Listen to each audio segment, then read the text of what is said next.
From a highly secure network of top secret locations across South Texas, this is the Spurs Insider, the first postseason edition of 2025.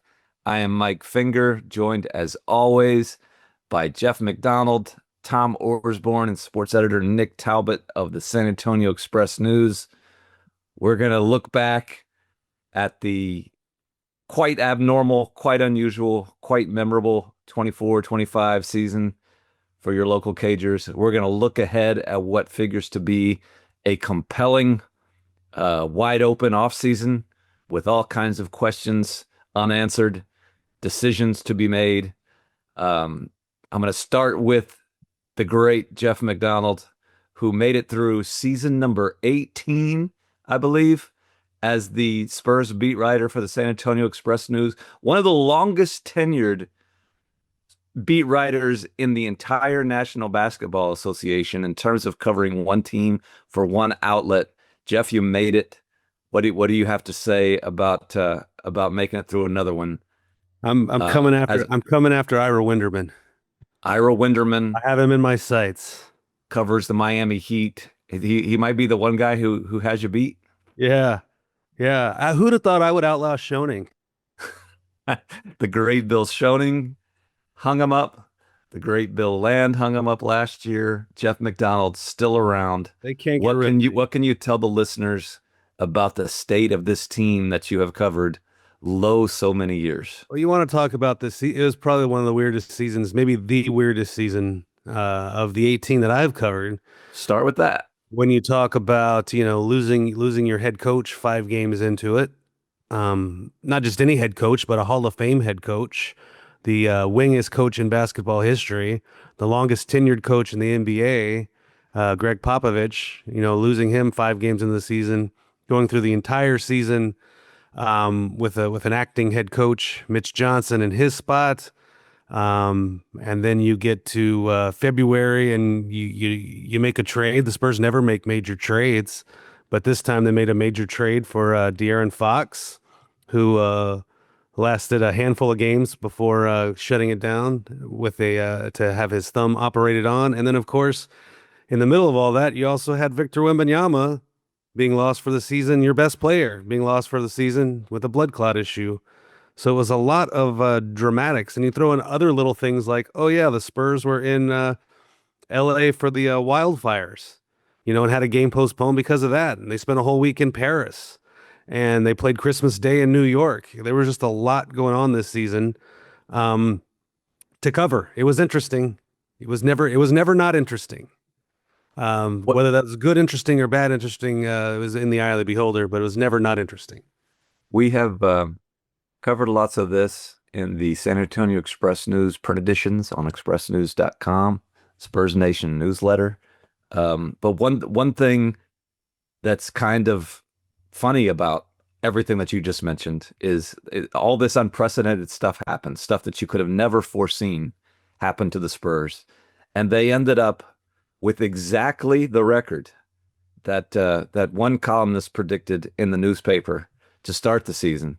I think a lot of us on this podcast were within a game or two of the 34-48 final record.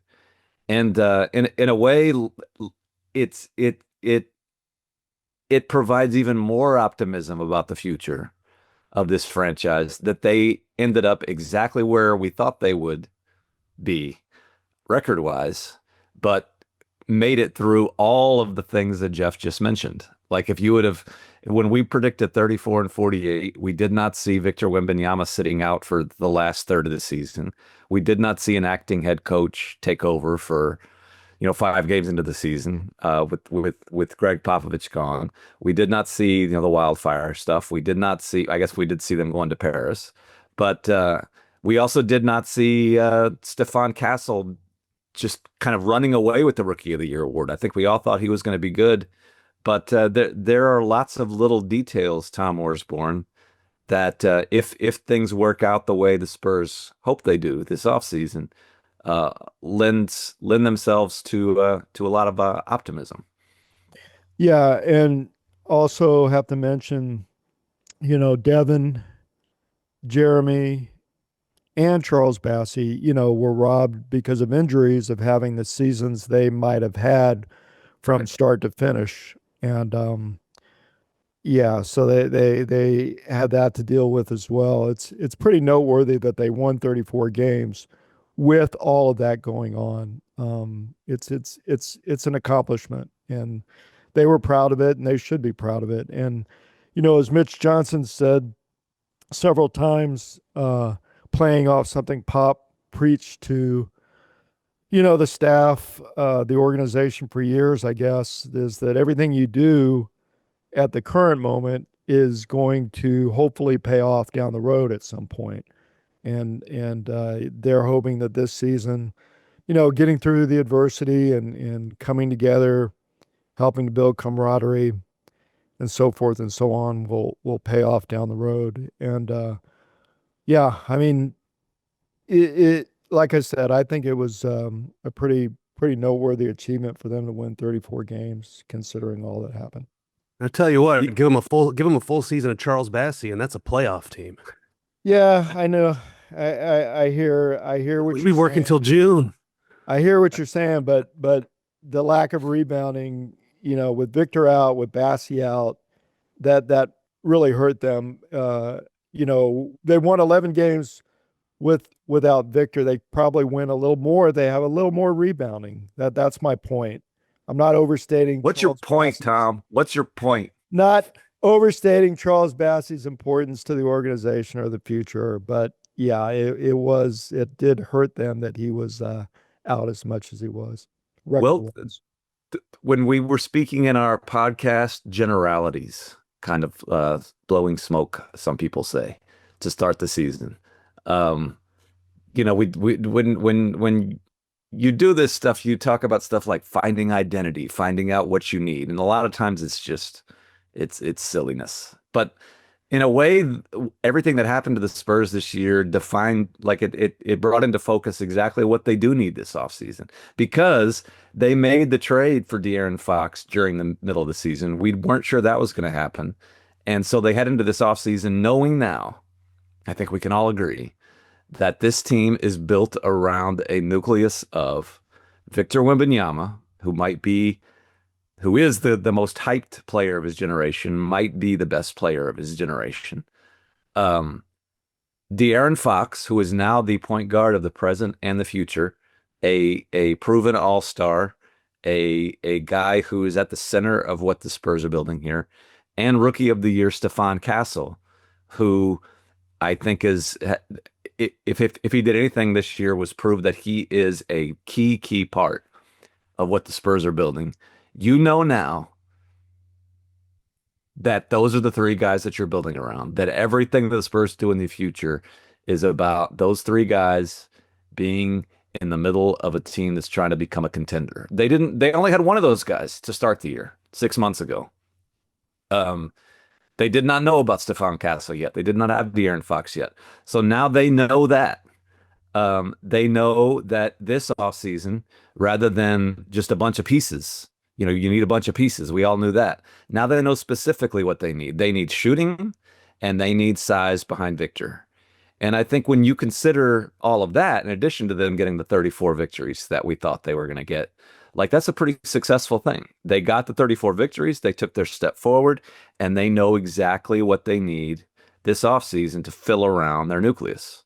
And I think that shouldn't be understated, shouldn't be forgotten. I think that's a significant step when you're putting together a team that you hope will compete for a lot of playoff spots and championships down the road. Yes, Well that's a said. good point that you made. Yeah. Well said. If you do, would Jeff, would you have anything to add or argue with there?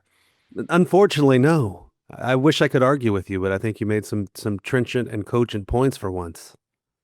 Now that leads me, job. since you're not going to riff off of that, or you have nothing worthwhile to offer there, it leads me to something else that appeared in the Express News this week, which was a look at what I consider the two overarching long range important questions that your Spurs are dealing with this offseason. And the Spurs would have you believe, maybe correctly, that neither one is a big deal. Okay, but they're two pretty huge questions. The first of which is, if and when Victor Wembanyama returns, is he still what he was before? Are there any long-term restrictions? Can he be exactly what he was, what we thought he'd be before he suffered this deep vein thrombosis, the blood clot in his right shoulder? Can he recover from this? Is he okay? I guess the simpler thing is Victor Wembanyama okay? We have been told that he is by the Spurs, by Victor Wembanyama himself. This is something we discussed during this podcast. We talked to Victor for the first time since February, and he said it's a minor issue. It's something that he's over with now. He's going to be as good as new, but we don't have details on that because the Spurs and Victor Wembanyama are not divulging them, and that's perfectly within they're within their rights to do that. We're sort of being asked to take it on faith that he is over this, that he can be what he was before. We have evidence from Osar Thompson, from Brandon Ingram. There have been NBA players that have gotten over this and been just fine, but we don't know what surgery he had, if he had surgery at all. We don't know what his treatment plan is. We're just kind of taking the Spurs at their word that he's going to be ready to play in October. And I think he will be, but it remains a question because we don't have any details on that. But that's kind of one overarching question about this offseason. Is Victor going to return on time? Go ahead. Address this first one now. We do know at least some details on Victor, is that he visited hospitals, or at least one hospital, maybe multiple visits to hospitals. There are many reasons one could go to a hospital, but he has been in a hospital in the last 3 months. For the listeners at home or in the car or on your bike ride or however you listen to this podcast, who are wondering why the rude host is laughing at the mention of hospital visits, like why would the host be that crude as to make light of this? Callous.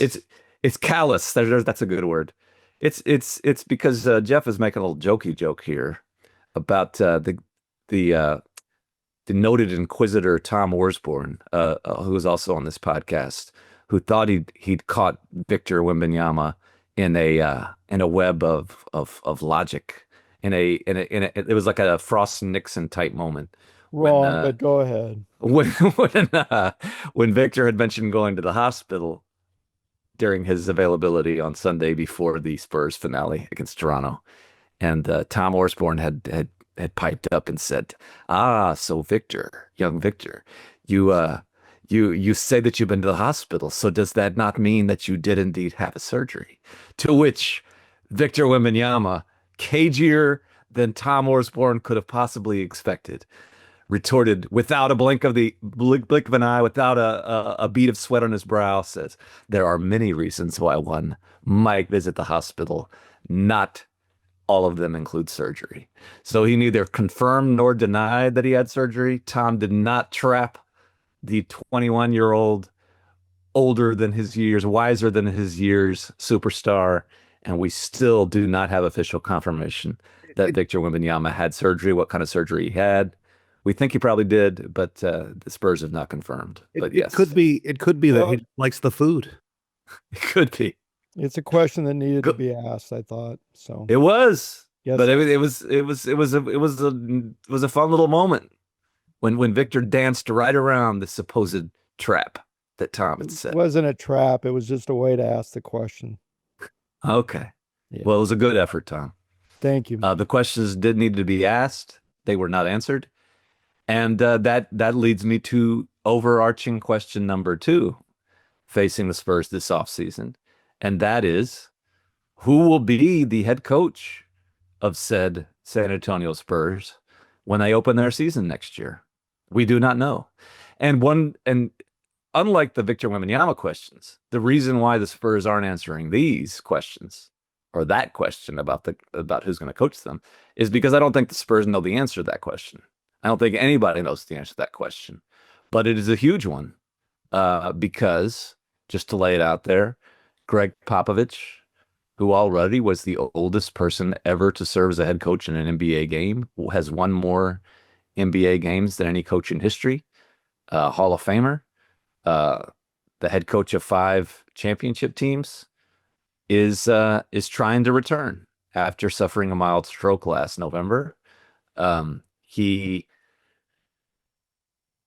will be given that opportunity. The Spurs are waiting on him. They all, if you ask anybody in the organization, they think that he's trying to come back. They want him to come back. He has the right to come back and go out on his terms. We just don't know if that's going to happen because of all the reasons I just said. He's the oldest person ever to coach an NBA game already. He just had a mild stroke. It's a complicated deal. So in the interim, Mitch Johnson, who received, Jeff McDonald wrote a great story about in the Express News this week, just kind of covering all that he did for the team, all the weird position he was thrown into, the way he helped the team kind of make it through, the way he thrived and prospered and all that kind of stuff. He continues to be the acting head coach until told otherwise. He sort of quibbled with that when I asked him about it on Sunday. Are you still the acting head coach until somebody tells you that you're not? He said in the offseason, it doesn't matter. It's collaborative. Everybody plans the offseason. If there's no games, you don't need a head coach. But he's still looked at that way because he's the guy in charge until Pop is back in the gym. What also falls under this question is if Pop doesn't make it back, is it automatically Mitch Johnson? Maybe. It could be that the Spurs think a lot of him for all the reasons that Jeff outlined in his story in the Express News. They gave him this responsibility when Pop had his stroke because they have a lot of faith in his ability to lead an organization. But also, if you open this job up to every head coach who wanted it, every head coach in the world would want it. I mean, which basketball coach would not want to coach Victor Wembanyama into his prime? It's a coveted job. And so in the middle of all this complicated stuff, the Spurs are asking themselves, can Gregg Popovich come back? If he does not come back, is it automatically Mitch Johnson, or do we need to find out if there's a better fit out there? And all of that is something that will I guess unfold over the next up to 6 months, Jeff. Wow, yes. Hopefully not 6 months, But I mean, it could. But it could. Yes, it could. Yeah, it's complicated. It's complicated, and I don't know what the right answer is or what the right answer is going to be, because obviously you want to give Pop as long as it takes to decide or to be cleared medically to resume full job. And that, I mean, how long does that take? No one knows. So you're just waiting day by day. But every day that goes by, if you were going to open this job up to the full field, other guys out there that you might want to interview or be considered for the job are going to be snatched up, like the longer this goes into the summer. Like, so just for instance, what are the odds that Taylor Jenkins is coaching an NBA team next October 20 whatever? Like, I would say 100%. Pretty good. Yeah, if he wants to. Yeah. Yeah. Michael Malone, like he's going to get Michael Malone. He's going to get a job. I'm not sure if Coach Bud's going to get a job, but somebody might hire him. There are guys out there. I mean, and it's not just the unemployed guys. Yeah. I mean, name your elite college coach, name your retired coach, name your whoever. A lot of people would be interested if someone called and asked, "Hey, would you like to coach Victor Wembanyama?" I mean, De'Aaron you could Fox, have your Stephon Castle. You could have your pick almost of anybody that is coaching the NBA currently. Right. They don't have to be out of a job. There might be 5 guys who would say absolutely not. Right. Or who would my job is too good now, that type of thing. So and we are not saying here, I always repeat this when we discuss this, we're not saying that the Spurs do not want to keep Mitch Johnson. It's just the situation where they have this job that where they could pick anybody, and it's almost paralysis by it's too many options. Like you could go anywhere. And we also don't know that Gregg Popovich is not going to be back. He's trying to come back. He's a strong-willed guy. I wouldn't bet against him, but when you're making plans like this for an entire organization, an entire rebuilding project, the prime of Victor Wembanyama's career, you have to be ready for everything, and the Spurs do have to be ready for the possibility, however likely, however remote, that Gregg Popovich won't be back. And I'm sure they do have contingency plans in place. They're just not sharing those right now, I think, for understandable reasons.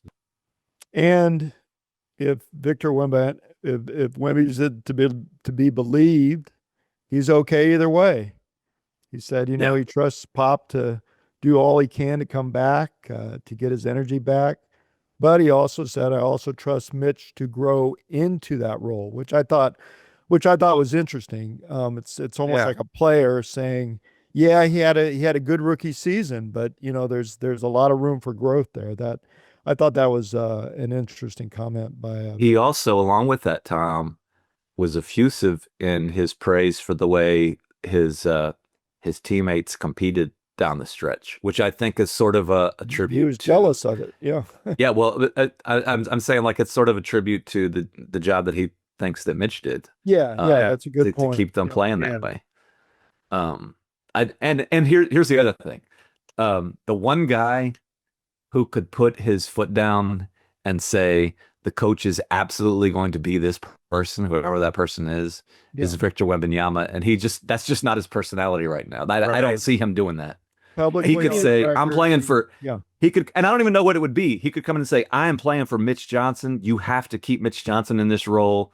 I'm going to play for him. Or he could come in and say, you have to go hire Mike Budenholzer. Like the only way I'm going to play is if Mike Budenholzer was the next head coach of the Spurs. Like if Victor Wembanyama says that, you pretty much have to do it.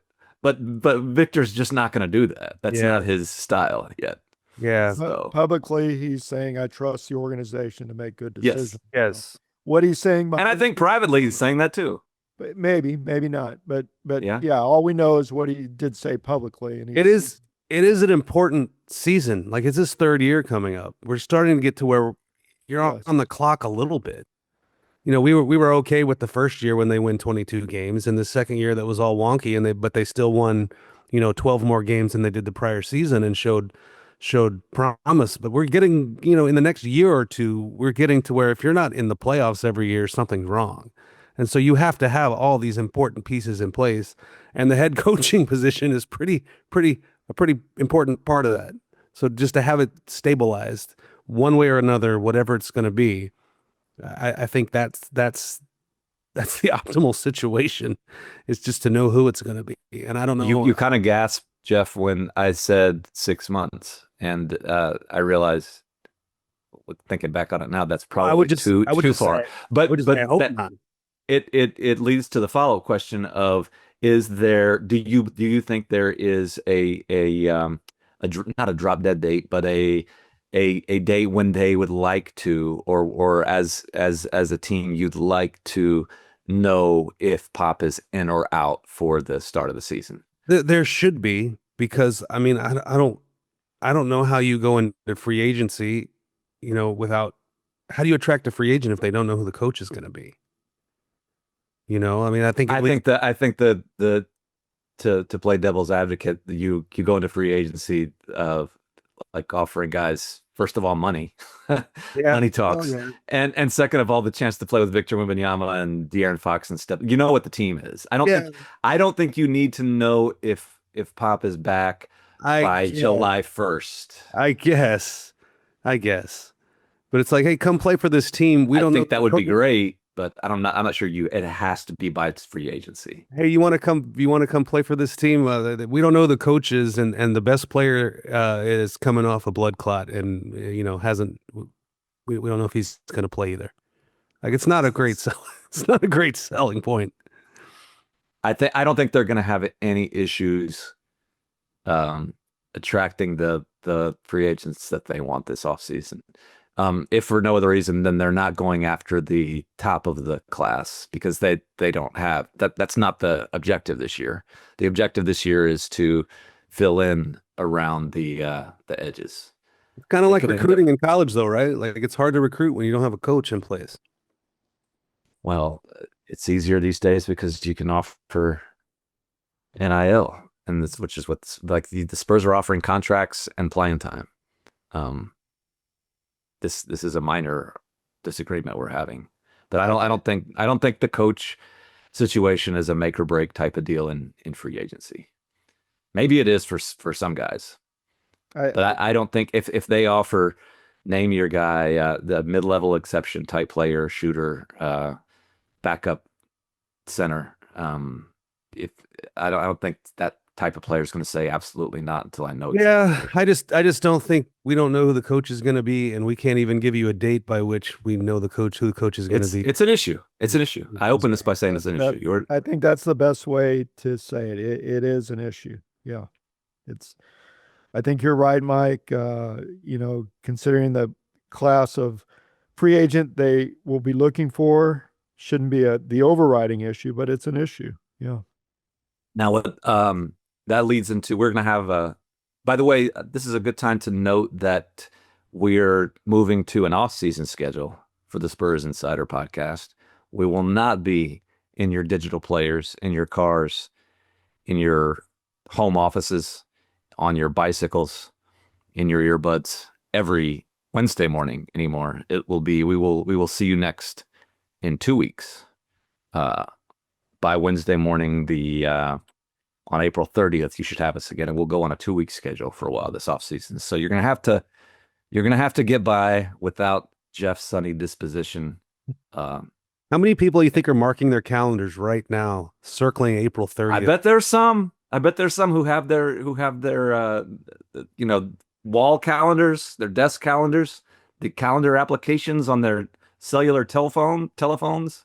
They're marking in Spurs Insider. The next one will be here early the morning of April 30th, if not the evening of April 29th. That's where they're going to see us next. Like they're planning vacations around this stuff, plane rides, all that type of stuff. We have devoted listeners who we sincerely are appreciative of standing by us, listening to us for another year. It's been fun. Hey, you remember last week when we were talking about all the predictions we got right or wrong? Really? Okay, I thought of one that I know that I botched. Horrible. Okay. I remember specifically having this conversation as we were talking about the season to come. I don't know if you remember this offseason, they signed a guy named Chris Paul. Uh-huh. And, and they already had a guy that had started at point guard for them a lot named Trey Jones. Uh-huh. And they also, in addition to that, they drafted Steph Castle. So we were having a discussion about what the lineups would look like. And obviously Trey is going to have to go to the bench and he's going to have a more diminished role. But I said, never fear, because it's not like Chris Paul is going to come in here and start 82 games. Like there's still going to be room for Trey Jones or another player to start there for several games, probably. Well, I was wrong. Chris Paul, dadgummit, came in here and played and started in 82 games. Yeah. He's been something else, man. That was a fun part of this season to have him around. Yeah, and the way he did it was so fitting, so picture book for. He got in a fight with 20 seconds left of the season. Right. Yes. Yeah, he hit a huge jumper with about 1:43 left, mid-range jumper. Then in the final 20.3, he has 3 points, three free throws that he sinks. He has a rebound. He has an assist. He has a steal. He's going at it with the other players, with the refs. Scotty Barnes in a game that did not matter. Over twice. And he ends the game with control of the ball. I mean, it summed up who he is and what he's about so perfectly. If you looked around the league on Sunday, all those games, I think there was the big one that mattered was Warriors and Clippers, and that went to OT, right? So you had some rotation players in that one. But of all the others, like the Spurs, who were on their way to their 34th victory of the season, finishing 34-48 and 13th place in the Western Conference, had the most accomplished five on the floor at the end of it. It was kind of wild. You had Chris Paul and Harrison Barnes and Stephon Castle and like Julian Champagne's out there, who's a pretty a significant role player, who also played 82 games. Harrison Barnes also played 82 games. But those guys played like it mattered all year. And that was a huge piece of influence from Chris Paul. Like Chris Paul made an impact on this Absolutely. team. He was great for them this year. And there's a very devoted listener of the Spurs Insider who mentioned to me not too long ago, hey man, you guys are a little out of touch, and that you don't realize that not every Spurs fan loves Chris Paul. Like there's still some animosity there. Like he's this old guy. Sure, we appreciate some of the contributions that he's made, but he's not a fan favorite because fans think that Steph Castle should be playing more and role players should be playing more. And I understand that sentiment. Like it's not easy to appreciate the impact that Chris Paul made on this team from the outside. And he's not part of the future necessarily. Like I'd be surprised if he's back with the Spurs next season. But he played a real role with this team.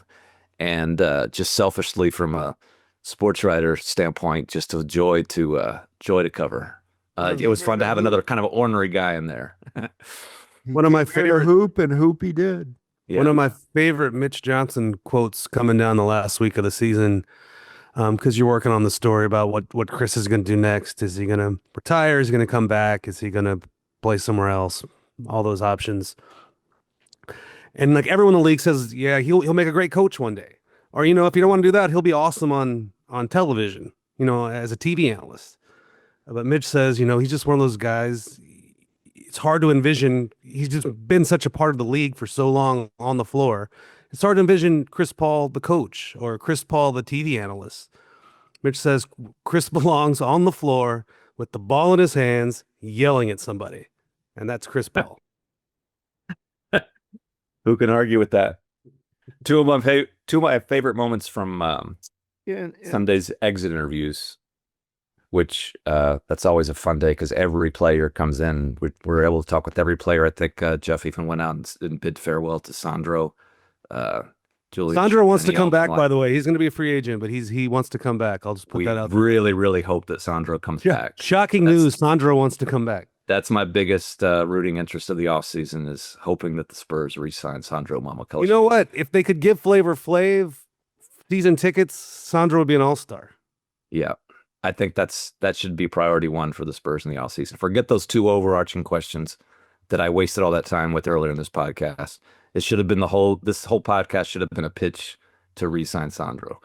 But yeah, we talked to everybody on Sunday, and one of the fun moments was when Chris Paul was asked if in those final 20 seconds when he was bickering with Scotty Barnes and bickering with Billy Kennedy, the referee, and trying like heck to finish that game out.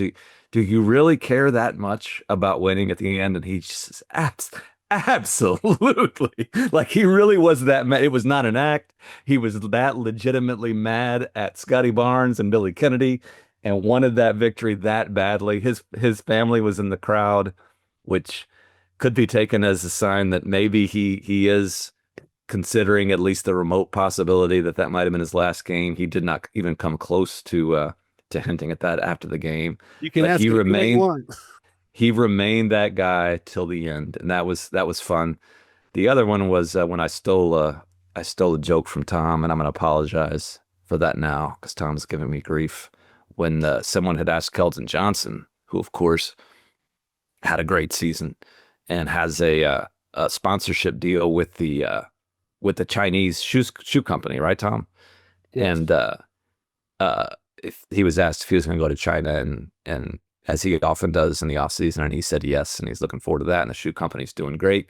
And under Tom Orsborn's breath, he mumbles something to me, and doesn't say it out loud. And so I'm the clown that said it out loud. I said something to Keldon about what about the tariffs? Like what's going to happen with the are the tariffs going to affect your your shoe deal. And Keldon's response to that, I cannot do it justice, but it's just this exasperated, Lord have mercy. And it was He turned into an 80-year-old grandmother right in front of he you. did. He looked over at me, shook his head, and said, Lord have mercy. And that sums up so much about the 2024-2025 Spurs season. Just those 3 words. We made it through.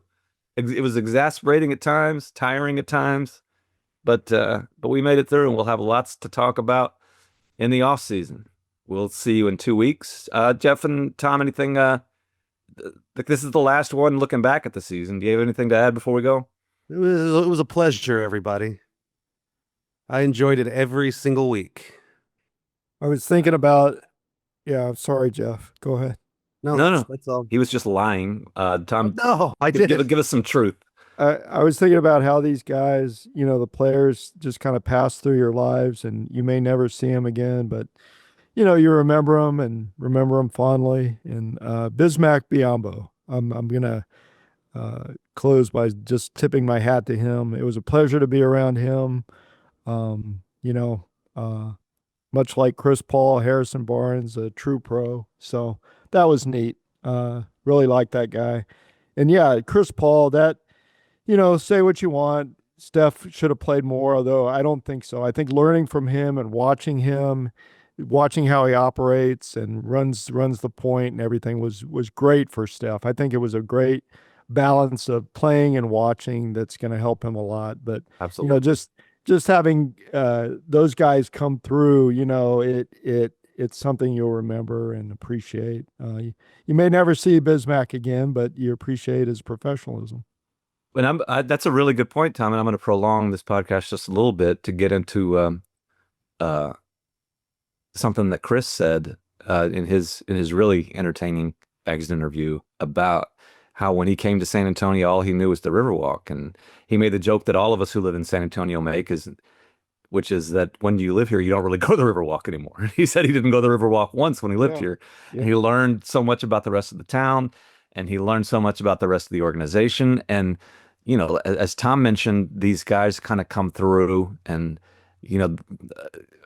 as reporters, you get to know them a little bit and you spend time with them and you have fun, and then you sort of never see them again and you go your separate ways. And for players, it's sort of the same way. They come in and they spend a season of their life, a year of their life in these locker rooms and then move on. And I think it's interesting that Chris Paul made a point of expressing gratitude that he was able to see what this team that had been a rival for 19 years of his career. He had hated the Spurs. He'd gone up against them, just epic battles with the Spurs. And he got to see what they were all about, an organization he always respected. He got to meet people throughout the organization, meet people in town. I think that's really a fun thing about the NBA is having experiences like that. And I'm glad that Tom pointed that out. You might never talk to Bismack again, but it was fun to be around a while.